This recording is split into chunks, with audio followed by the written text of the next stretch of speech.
Selamat pagi anak-anak, tetap semangat ya. Selamat bertemu kembali di pelajaran BK. Hari ini kita akan membahas tentang meningkatkan motivasi belajar. Tentunya itu sangat penting bagi anak-anak ya, terutama di kelas 9 yang nantinya akan ada ujian. Nah, yang untuk mempersiapkan diri, apalagi saat ini dengan kondisi seperti ini, kalian tidak ada banyak waktu untuk bertemu dengan Bapak Ibu guru.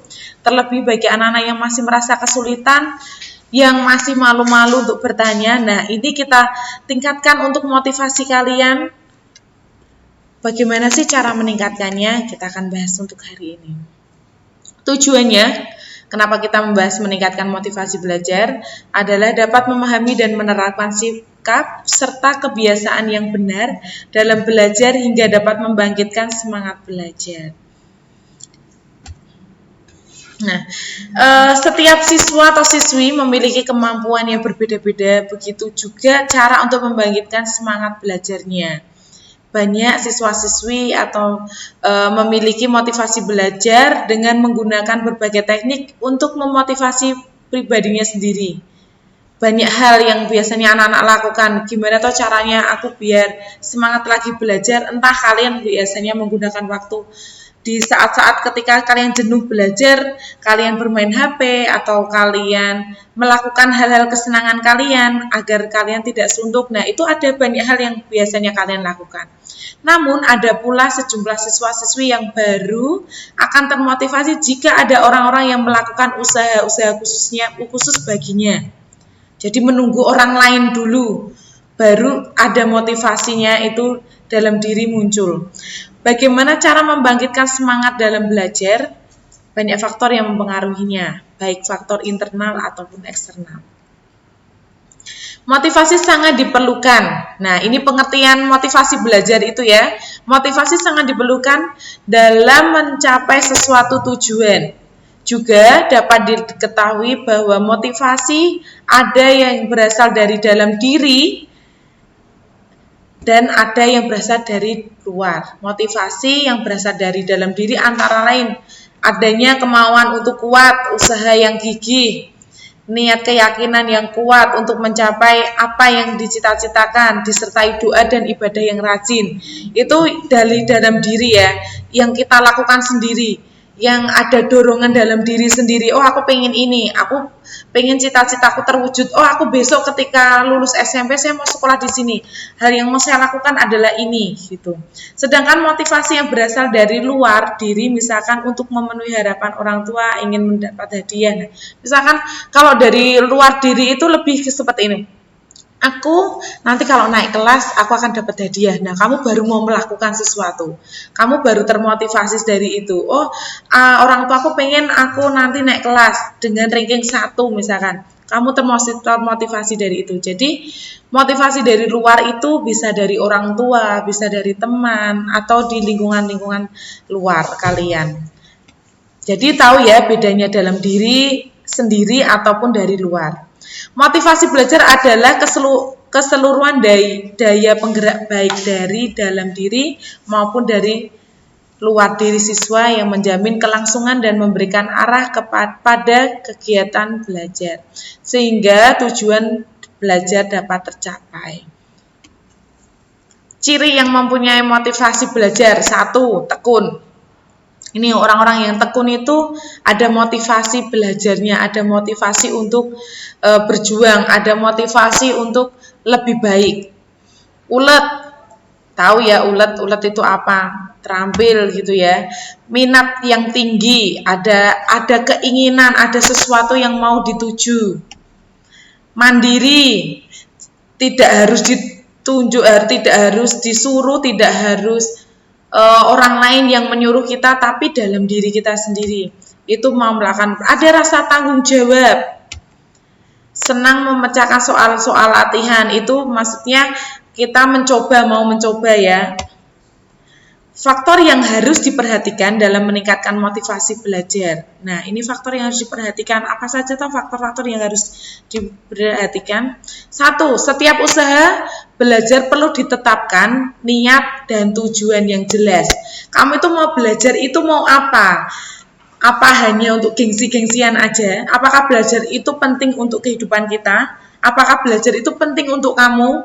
Yang tadi Butia sampaikan, kamu mau di tingkat SMP tertinggi itu kan kelas 9. Mau lulus, mau SMA. Nah, ketika kamu mau lulus SMP, apa yang mau lakukan? Oh, belajar, ada usaha belajar. Berarti ada tujuannya, ada niatnya. Yang kedua, merencanakan kegiatan belajar sebaik-baiknya. Kamu ada rencananya. Oh, aku mau merencanakan dalam 1 minggu ini KBM belajar onlineku itu dari jam 8 sampai jam 11.30. Selanjutnya saya mau apa? Oh, selanjutnya misalkan saya mau makan siang dulu lah, terus istirahat. Setelah itu saya mau mengerjakan tugas nih, karena di pelajaran online itu ada tugas-tugasnya. Saya mau kerjakan tugas-tugas itu. Setelah itu, oh aku mau belajar, ada waktu belajar misalkan 1 jam untuk saya belajar. Selanjutnya saya mau main, saya mau apa, ada rencananya. Jadi ketika kamu rencanakan belajar itu di bagian mana dalam 24 jam, itu kan panjang ya 24 jam. Berapa jam saya belajar, berapa jam saya ini, seberapa jam saya harus bermain, berapa jam saya harus melakukan hal-hal yang lain. Nah, itu harus diperhitungkan. Memahami setiap hambatan yang dihadapi dalam belajar.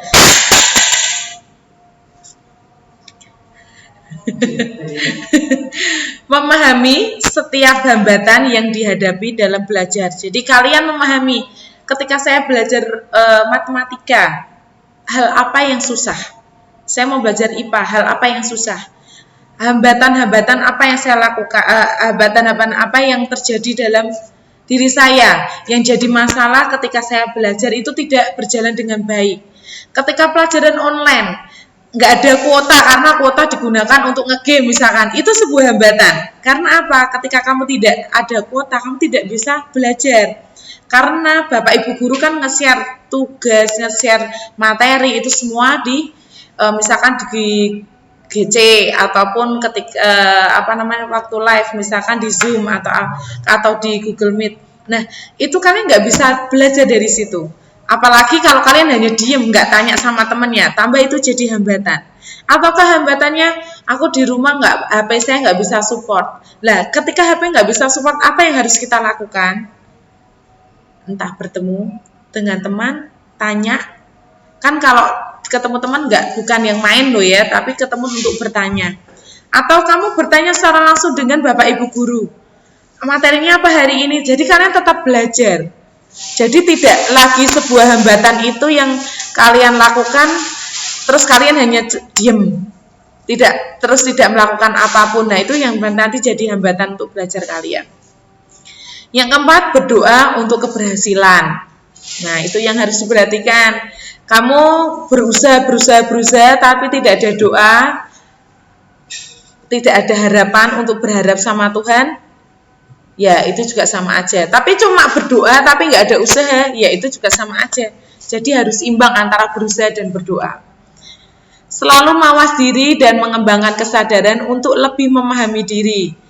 Semakin dalam pemahaman diri seseorang semakin besar, semangat akan semakin muncul. Jadi ketika kamu ada kesadaran untuk dalam diri kalian, oh ini sangat penting untuk saya bisa lulus, saya bisa naik kelas, saya dapat nilai baik, saya tidak remedi. Nah, ketika seperti itu ada semangat besar mau berjuang. Ketika kamu mau melakukan hal tersebut, kamu akan muncul itu semangat yang luar biasa dalam diri kalian. Mesti, oh aku mau belajar, aku mau ini, aku mau semakin berkembang, aku mau semakin baik. Seperti itu. Mau menerima masukan dari orang lain. Nah, ketika kamu mau menerima masukan dari orang lain, itu sangat baik. Jadi ketika orang lain, misalkan orang tua kamu ketika ini belajar di rumah kan, yang bisa memantau secara penuh itu orang tuamu. Kamu kok belajarnya cuma 5 menit tapi main gamenya 1 jam misalkan. Kamu dibaliklah mainnya yang 5 menit coba seperti apa. Oh kamu marah-marah. Kamu masuk belajar terus tiap hari harus gini misalkan. Kamu sampai seperti itu. Nah, kira-kira hasilnya bagaimana? Padahal orang lain itu orang tuamu, terlebih orang tuamu ya, mengingatkan kamu itu untuk hal kebaikan untuk kamu. Tapi yang kamu lakukan, kamu sudah tidak bisa menerima dulu masukan dari orang lain. Nah, itu repotnya. Ketika kamu susah untuk menerima masukan dari orang lain, ya akan tidak banyak hal yang kamu dapat. Karena apa? Kita bisa belajar pun juga dari orang lain, meskipun yang memutuskan sesuatu itu diri kita sendiri ya. Tapi kita masih bisa belajar dari orang lain. Memahami norma-norma tentang belajar yang baik, ya itu tadi yang Butia sampaikan, belajar sing tenanan. Kalau kamu belajar buku sama HP dijadikan satu, yang fokus adalah HP-nya. Ketika kamu belajar tapi HP itu on, ada musiknya, misalkan musiknya itu rock gitu misalkan, atau HP kamu nyala untuk gamenya. Kayak gitu kan juga itu sangat mengganggu ya. Butia rasa anak-anak zaman sekarang kalau aku belajar kalau nggak mendengarkan musik itu Bu susah. Iya susah, bener susah. Bener, susah masuknya, belajarnya pun juga susah. Karena apa? Kalian akan sibuk nyanyi daripada membaca, mesti kan kamu ikut nyanyi ya kan? Mempunyai rencana masa depan, aku ke depan mau seperti apa? Aku mau sekolah di mana, mau jadi apa. Nah, itu mulai dari sekarang kalian harus persiapkan juga. Usaha untuk meningkatkan motivasi belajar. Syaratnya akademis itu apa toh? Persyaratannya ada ternyata ya, persyaratan secara akademisnya ya. 1. Hasil ulangan yang diperoleh sudah tuntas atau lulus. Aduh Bu, susah mau tuntas. Lah kamu nggak niat belajarnya ya nggak susah untuk tuntas, tapi coba kamu belajarnya itu tenanan. Pasti untuk minimal nilai tuntas itu mesti kalian dapat. Kamu lakukan, kamu kerjakan dengan baik ya. Tapi ada loh yang ketika ada tugas online dikumpulkan, oh seperti aku ngumpul ke, itu juga ada. Nggak tahu nilainya nanti berapa, ya nggak penting. Nah itu yang nanti bahaya, nilai hasil akhirnya nanti yang repot. 2. Kehadiran di sekolah hendaknya sesuai dengan ketentuan. Nah, ini kan karena ini kalian di rumah, lah setidaknya kalian mengikuti pembelajaran secara online sesuai dengan waktu. Nek mulainya jam 8 ya jam 8. Nek mulainya ini contoh kayak BK yang minggu lalu ya. Mulainya jam 8, selesai 8.30. Kalian masuknya jam berapa? 8.20. 10 menit dapat apa? Bahkan sudah closing Butia, terima kasih anak-anak. Selamat siang, selamat pagi, misalkan seperti itu. Baru ada yang masuk. Nah, cuma absen. Nah, itu dapatnya apa? Butia punya catatan loh ya, yang seperti itu. Itu dapat nilai yang berbeda juga. Konsentrasi belajar baik di rumah maupun di sekolah. Jadi mau di rumah, mau di sekolah ya tetap dengan konsentrasi yang baik. 4. Kesehatan fisik maupun mental yang menunjang kegiatan belajar. Kalau kamu sakit, pilek aja, itu juga sudah mengganggu kalian belajar loh. Kalian batuk lagi, nah itu juga bisa juga mengganggu kegiatan belajar kamu kan. Secara badan kalau fisiknya itu nggak sehat, ya mesti akan terganggu juga ketika kalian belajar. Kelengkapan catatan pelajaran. Aduh Bu, nyatat aja nggak pernah, bukunya lengkap, kosong maksudnya. Bukunya lengkap, satu buku untuk semua mapel. Nah itu yang bahaya. Itu sangat bahaya. Nanti kamu kalau nggak punya catatan sama sekali, ketika ulangan, ketika kamu mau ujian, kamu mau belajar dari mana? Kamu mau buka buku setebel ini. Kan nggak mungkin, Butia yakin kamu nggak buka buku. Ya kan? Buat catatan-catatan. Ketika Bapak Ibu Guru memberikan materi kalian secara langsung, secara online, nah itu dicatat. Kalian bikin catatan kecil. Jadi enak, kalian nanti belajar tinggal yang poin-poinnya saja. Mengerjakan PR atau tugas dengan baik. Kalau yang lalu di kelas 8 harus dikejar-kejar, mau rapotan, si A, si B, si C, si D, sampai Z. Tugasnya kurangnya banyak, 10, ada yang 5, ada yang apa. Nah, itu yang dikurangi ya. Ini di kelas 9 harus lebih baik lagi. Ada rasa tanggung jawab tadi yang Butia sampaikan ya. Persyaratan budi pekerti meliputi ada kelakuan. Kelakuannya seperti apa toh? Taat terhadap tata tertib sekolah. Bersikap santun ramah kepada guru atau karyawan. Menjalin hubungan baik dengan teman sebaya, memperhatikan pelajaran, Terus cara kerajinan, kehadiran dalam kegiatan belajar mengajar. Nah, tadi ya Butia sudah sampaikan, kehadiran dalam kegiatan ekstrakurikuler. Saat ini belum ada guru ekstra. Minimal ketika pelajaran kalian mengikuti dengan baik. Aktif mengikuti kegiatan peringatan hari-hari besar. Kehadiran dalam kegiatan upacara bendera. Nah, ini belum bisa kita lakukan karena adanya pandemi ini ya. Mengerjakan PR atau tugas-tugas lain dari guru. Kelengkapan dan kerajinan buku catatan. Nah, itu tadi, jangan sampai tidak punya catatan sama sekali. Di kelas 9 itu nanti kan pelajaran itu dari kelas 7, 8, 9. Semuanya digunakan. Lah Bu, kelas 7 sama kelas 8 itu sudah tak jual, sudah tak lawakake. Nah, itu kalian yang harus nanti belajar dengan keras. Atau ya masih ada Bu, tapi dulu aku juga nggak pernah nyatet. Nah, itu juga yang jadi coba kalau kalian Butia tidak ini ya, tapi ngepaske gitu. Butia nggak nyindir, Butia nggak suka nyindir, tapi Butia mau ngepaske buat kamu aja. Jadi keberhasilan seseorang itu tergantung dari dirinya masing-masing. Ada nggak motivasi dalam dirinya? Ada nggak kemauan untuk berhasil? Ketika anak hanya yang penting aku mengerjakan, yang penting aku hidup, yang penting aku melakukan sesuai, aku anak sekolah ya berangkat sekolah ini gini, tapi nggak ada kemauan untuk maju, tidak ada kemauan untuk berjuang, ya sama aja seperti itu. Mau dapat hasil ya, hasilnya ya, yang penting hasil. Dia nggak akan dapat yang semaksimal mungkin, ya dapatnya segitu, ataupun dapat maksimal ya maksimalnya sekian. Itu apa nggak sayang ya kan? Sekolah sudah mahal, kalian sak penake dhewe, nah itu yang perlu diperhatikan. Kerapian, kebersihan, memakai seragam lengkap sesuai ketentuan, memakai pakaian yang bersih dan rapi, rambut disisir rapi, tidak mengenakan pewarna rambut. Butia yakin deh sekarang ini mesti banyak rambut-rambut yang berwarna-warni kayak pelangi gitu, karena belajar di rumah. Padahal ini ketika kalian online harus memunculkan wajah kalian, jadi kita tahu kalian seperti apa, menjaga kebersihan diri dan lingkungan. Buku-buku pelajaran disampur rapi dan bersih, membuang sampah pada tempatnya. Jadi anak-anak ini hal-hal sebenarnya hal-hal simpel yang bisa kalian lakukan. Kalian mau melakukan dengan penuh tanggung jawab, kalian melakukan dengan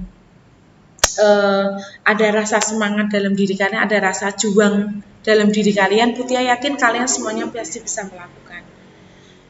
Sepertinya Butia sudah rindu ya untuk kita dapat bertemu lagi, tapi dengan keadaan seperti ini ya mau gimana lagi, kita belum bisa. Tapi Butia yakin dengan ini, materi ini semoga bisa bermanfaat untuk kalian, untuk menumbuhkan menumbuhkan motivasi untuk kalian untuk belajar dengan baik itu yang seperti apa, belajar yang bermakna itu seperti apa. Jadi jangan sia-siakan waktu kalian. Ini masa-masa enak loh. Masa-masa kalian belajar itu masa-masa yang semuanya tersedia, semuanya yang tinggal kamu menikmati. Enak, ya kan? Tinggal kamu mau nggak melakukan, mau nggak kamu merubah diri. Begitu anak-anak, itu yang bisa Butia sampaikan untuk kalian. Sampai bertemu minggu depan. Selamat pagi.